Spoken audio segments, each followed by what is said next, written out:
Hey guys, Mr. Poki here, back with another video, and today we are gonna do our final video regarding the Echoes, right? 441, 433, best substats, best main stats, all that kind of stuff. We're gonna be doing one final video this time by the CN community as well.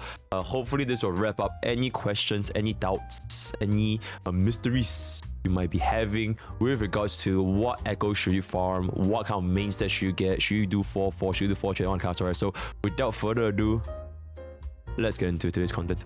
Subscribe!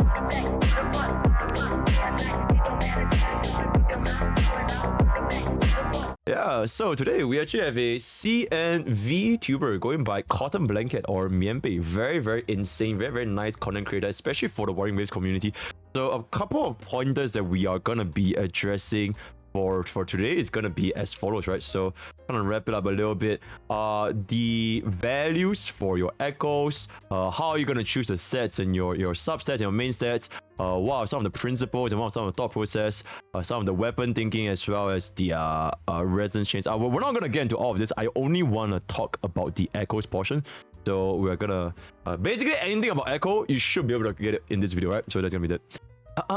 Also, yeah, her voice is really cute. I'm gonna play a little bit, but yeah, her voice is really cute. 都会为大家解决，不仅包含思路讲解和计算举例，还会给到大家最新版本的全角色搭配养成作业，帮。Okay, anyways, right, if you want to check out our channel, it's gonna be in Bilibili, right? 棉被 right? 叫我棉被 insane. Alright, anyways, let's move on.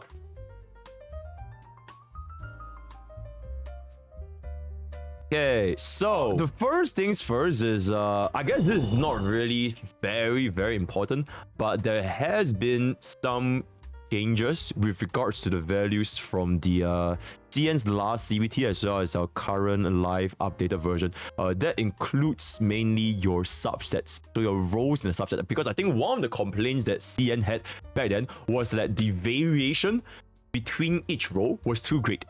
So for example, you could roll like a low roll in crit rate and a high roll in crit rate. The difference was like insanely high.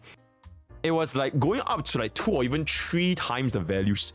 So I think Warring Waves, they kind of took note of this feedback because there's so much RNG involved. So they reduced the variance between each subtype, so just to make relic grinding a little bit less cancerous, right? If you can consider yourself. So this is gonna be the final table as of this moment of recording, which has happened to be the 1st of June. If you guys have noticed any values that are not shown over here, feel free to say it down in the comments below. But this is gonna be the rolls for crit rate, right? So highest roll is gonna be 10.5% all the way to 6.3%, and all these are gonna be different rolls.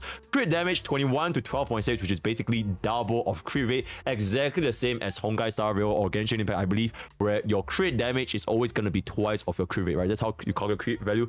For your attack percentage, health percentage, a basic attack, heavy attack, resonance skill, resonance liberation, or basically ultimate, these are gonna be the values 11.6 all the way down to 6%, right? So if you get a very high 11, which is very good roll. Percentage defense is a little bit higher than percentage HP. It's can go up to 14.7% as well, 8.1%. One thing to keep in mind is actually in this game, we do have a bit of defense scaling units that we already have as of this current patch 1.0, right? Which is gonna be Tao Qi as well as Yuan Wu. So do not be too surprised if we see more defense scaling units in the future, or maybe you can even see HP scaling DPS in the future. So do not toss away your like subsets or main stats using HP or defense, right? Because you never know. All right. And then energy regeneration, this is gonna be one of the best stats for your supports. 12.4% to 6.8%. So this is quite literally double. So it is what it is. So I hope you get a very good ER roll. Then flat HP is 580 to 320, and then flat attack is 60 to 30, and then flat defense is 70 to 40, something like this, right? So these are gonna be your substats, and then for your main stats right here.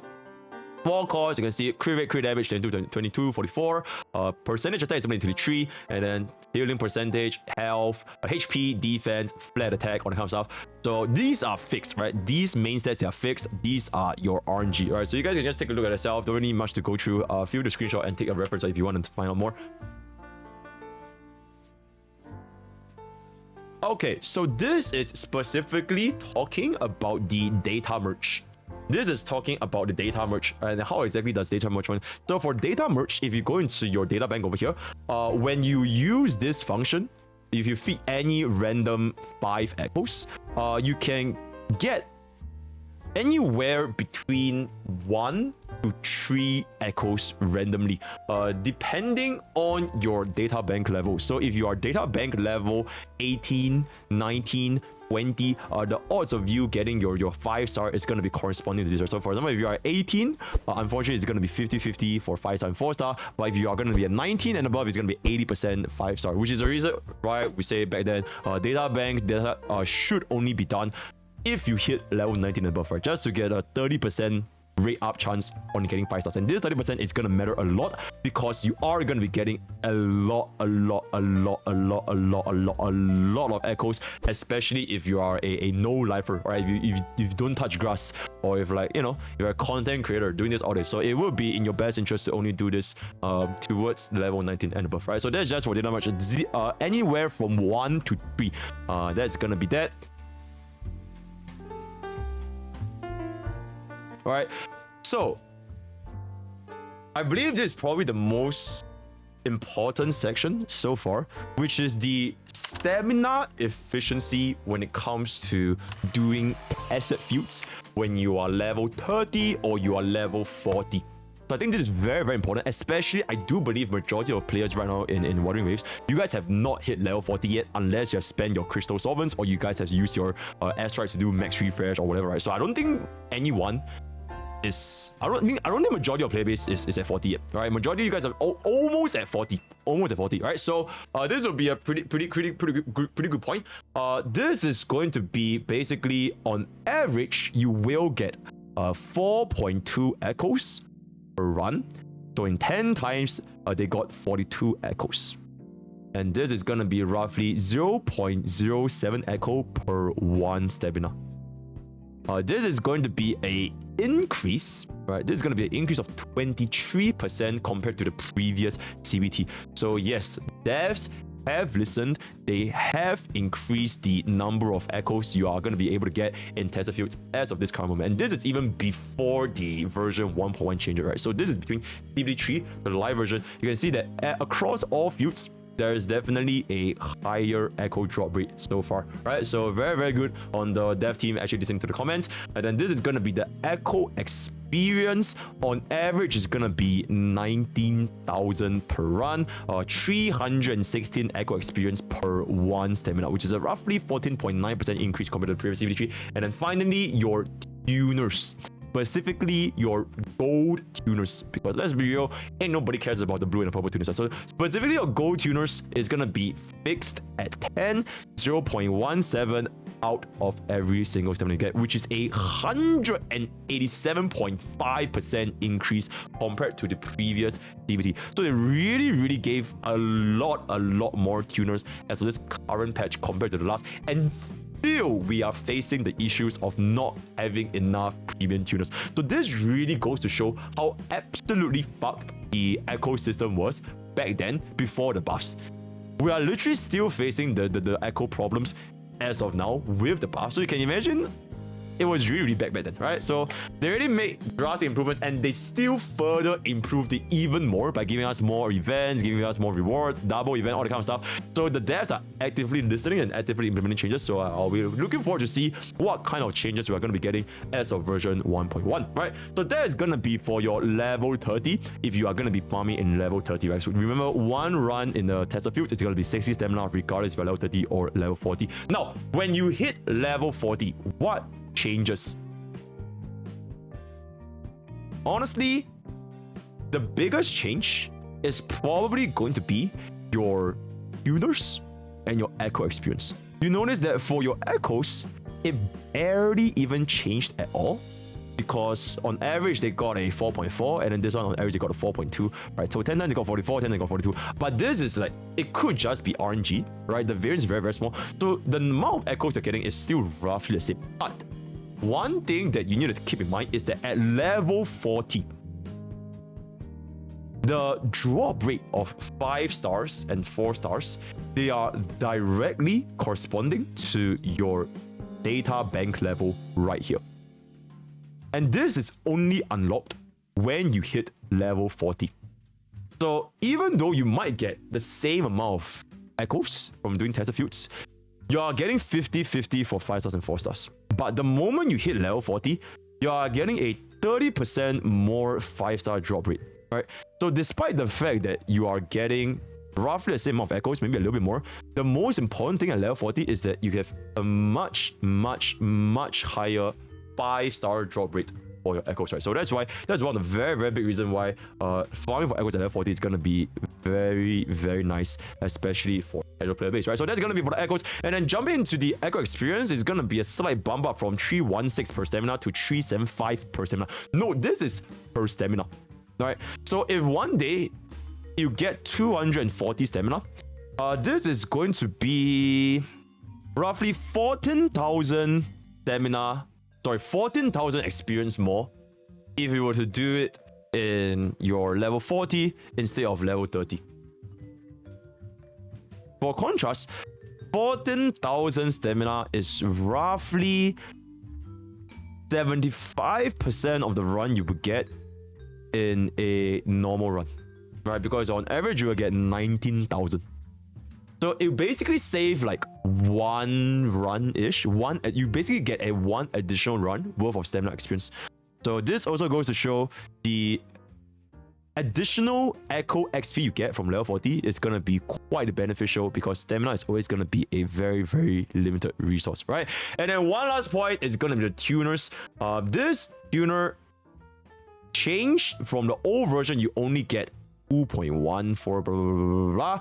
Now is at 15 per time, so you basically get 5 more tuners per run. So it's also a pretty nice upgrade, right? So between the changes, you can see the CBD 3 version compared to the live version is still bumped up by 10%, 20%, as well as 114%. So far, we do not have a level 50. I do not believe we have a level 50 union level yet. So honestly, we don't really know what is drop rates for level 50. So stay tuned to find out. I'm currently a union level 44, going to 45. Probably gonna take like maybe 1 or 2 more weeks before we see the first drop rates for level 50. So stay tuned to that in the future. But TLDR, these are gonna be the drop rates, and I believe that most players should consider, especially if you have already got a team in mind. You want to build 2 teams, 3 teams. You should focus a little bit more on your character experience, weapon experience, tracers, ascension before you touch on echoes, especially pre-level 40 and pre-level 30. You definitely should not even think about touching your Test of Fields, right?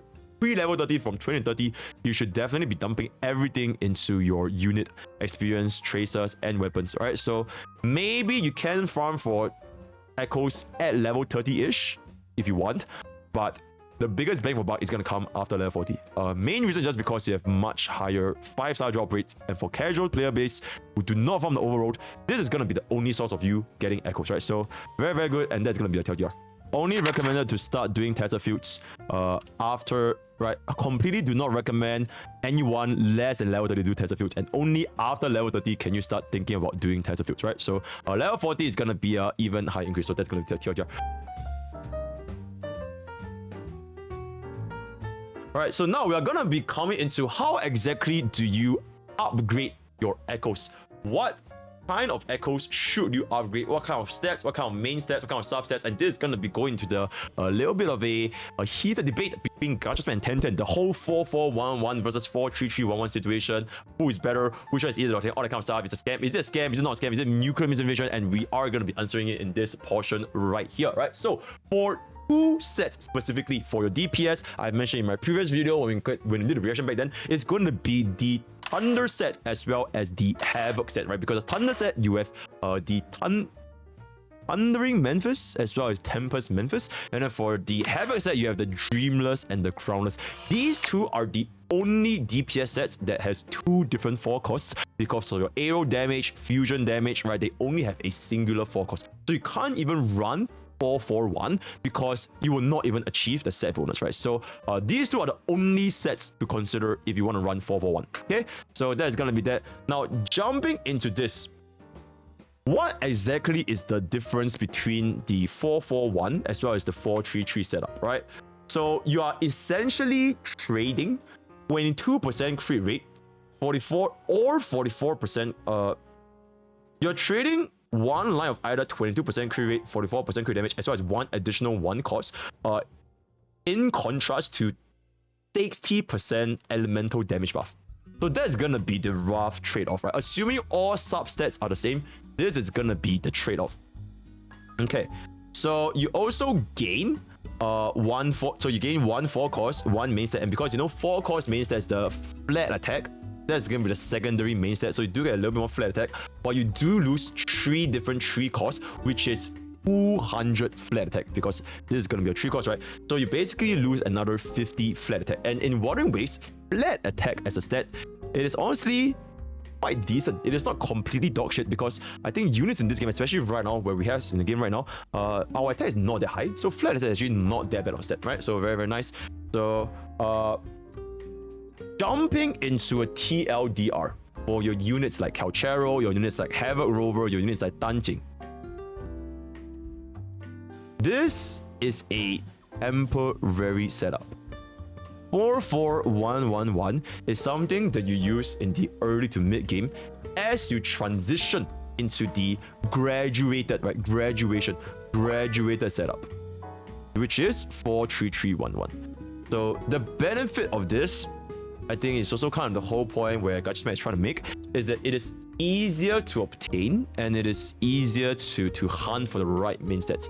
Because if you want to, you could just spam the 4 cost dungeons, especially for Dreamless, because Dreamless, it refreshes instantly, right? So for your Havoc MC on Danjing, very, very easy to obtain on 4 costs. Even for your Tanjiro and Tempest, you can just swap around and can just quite easily hunt this, compared to hunting for 3 costs in this game, because they do not refresh and they only appear once a day. And the only other way to get 3 costs in this game is to do Tester Fields, which is going to be stamina tight.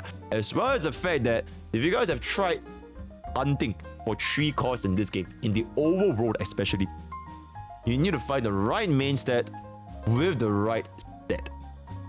Compared to a 4 cost where the set is guaranteed and you only have to hunt for the main stat. Also, there's more main stats in 3 costs than 4 costs, right? If for 4 costs, you could run crit rate, crit damage, not too bad. 3 costs, you quite literally had to nail that elemental damage most of the time. Maybe you could swap out to attack percentage, but most of the time, you do want to have the right element on the right set. So inherently, it will always be harder to achieve compared to 4 costs, right? So that is going to be that. It is definitely not going to be as good as 4331, right? Let there be no mistake. 4411, no matter how you spin it, no matter like whatever the case, easier to try. At the end of the day, after maybe 6 months, after 1 year, if you can have a 4331, even if the 4331 have a worse substat than 441, which this is the point where 1010 was trying to make. Even if 433 has worse subsets, it will still out damage your 441, because inherently 60% damage buff, it is just gonna be much more impactful, especially when you factor in the crit is not that good when you get the food buffs and all that kind of stuff.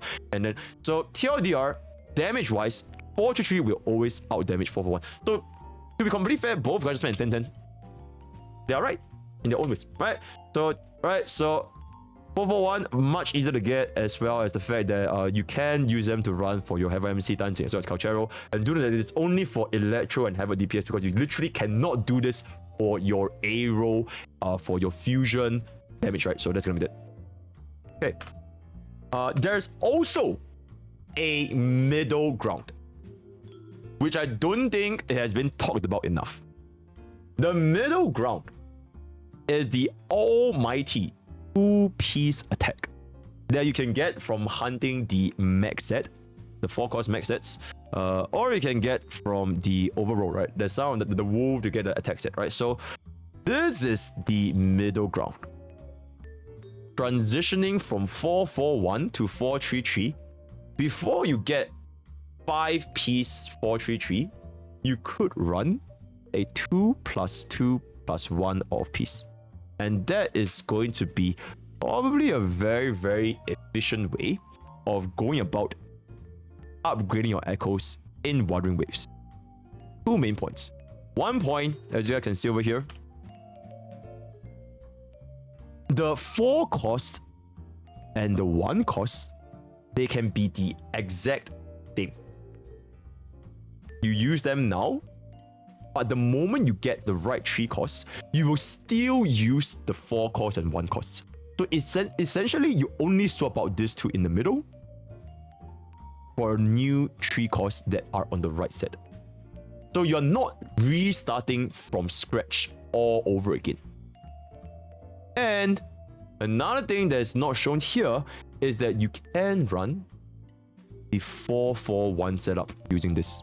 Because you can run the Mech Abomination, which is a 4 cost. So it can be even easier to obtain if you don't even have attack percentage on the 3 cost, right? You can quite literally just run the Mech 4 cost and do your mini 4-4-1-1-1. Which is insane. So this rainbow setup, one more benefit is that you don't even have to have 3 of the right set because you only have 2 plus 2 set bonuses, right? You can quite literally run a off piece. Insane. So this off piece, it can be given to anyone before you combine everything and move them over. Because at the end of the day in Wuthering Waves, especially for casual players, it is not about dealing the highest amount of damage with what set. It is a question of, can the casual player base even obtain those relics? And if they were to obtain those relics, at what did it cost for them to obtain them? So there has to be a little bit of a transitional period for the casuals before they can find the right main set, the right set for a 4-3-3 setup. So the 2 solutions to help the casuals, to help the free-to-plays, the people that don't farm overall, all over the place, all over the time, is going to be either 4-4-1 for your Electro and Havoc DPS, or the 2+2+1 offset.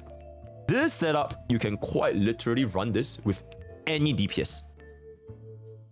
You don't have to run it for only Aero, you don't have to run it for only Havoc or Thunder. Any DPS with this can work because attack is a universal 2-piece, right? So yeah. So the key point is the moment you finish or like graduate the elemental sets, you can instantly pivot and have an easier time transitioning. Because you can't just miraculously one day, oh my god, I have a 4-4-1 and tomorrow I want to get 4-3-3. There has to be a transitional period. And this way of farming and building your echoes, it will be very, very efficient for the casual player base because now you have a much bigger pool of things to farm for, right? You have your attack set, and then if you have an elemental set, then heck, just run an elemental set, right? So you have a lot more options. You keep your options diversified, and the moment you can change them, then you change them. Not to say this is better, because this is definitely not better than 5-piece, but very, very good option for the casual, right? So that's gonna be a TLDR on the whole 4-4-1 versus 4-3-3 thing, right? I believe that's pretty much it. In summary, when we are raising a main DPS, we can choose to not have a perfect elemental 4-3-3-1-1 at the start of the game. It is fine if we are running 4-4-1, right? It is fine if your account does not have 4-3-3 since day 1. You're not supposed to anyways. You can run 4-4-1 or run the attack set 3 cost, or even the attack set 1 cost, 4 cost, just to get by. And eventually, by the end, maybe after a couple of months, you swap over to 4-3-3 and it's going to be completely fine, right? So yeah, that's going to be a summary conclusion.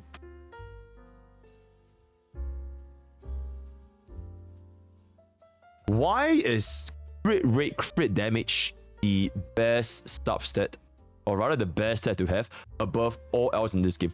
I'm not going to yap too much because if you guys play Honkai Star Rail or Genshin Impact, I think we all can collectively agree that crit is king. Crit will always be the best stat to have, bar none, right? Just because of how well crit damage, everything crits in this game, just every multiplier is really, really good. This is kind of the summary. So there is a graph for your crit values, and it functions similar to like defense reduction. So defense reduction, as you guys know in Honkai Star Rail, it scales exponentially. right? The more defense reduction you stack, the better it gets, up until 100%. So for crit rate, crit damage, up until roughly 70% crit rate and 240% crit damage, the more crit rate / crit damage you gain, the higher the benefit you gain per row. So every single row of crit here, the benefit is going to go up from 0.9, 1, 1.1, 1.2, all the way up to around this point right here. And then it will start to taper off a little bit. But even though it tapers off, it doesn't fall off a cliff. It still slowly tapers off. So I guess what this point is actually trying to say is that for crit rate, crit damage, the value you're getting per row is very, very high, up until around 70-ish, 240. But even if you exceed 70, 240, the value for crit damage is still extremely high, right? The fall off is still not that, right? So TLDR, crit rate, crit damage in this game, they will always have a place in Wuthering Waves compared to like attack, compared to your elemental damage, compared to everything else, right? So TLDR, that's gonna be that. This is going to be the rough change between your increase of crit versus an increase in attack. So you can see for double crit, this benefit is roughly 16.32%, and for attack, it's going to be roughly 12.5%, assuming the same amount of subsets, right? TLDR, double crit always wins.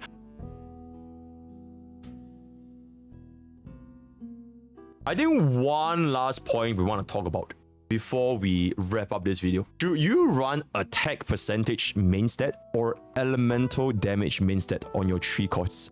Similar to how in Honkai Star Rail, should you run attack sphere or elemental sphere?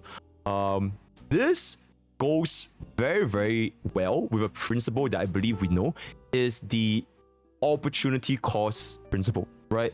If you have way too much attack, then every line of damage percentage is going to benefit you more. If you have way too much damage, then every single line of attack percentage is going to benefit you more.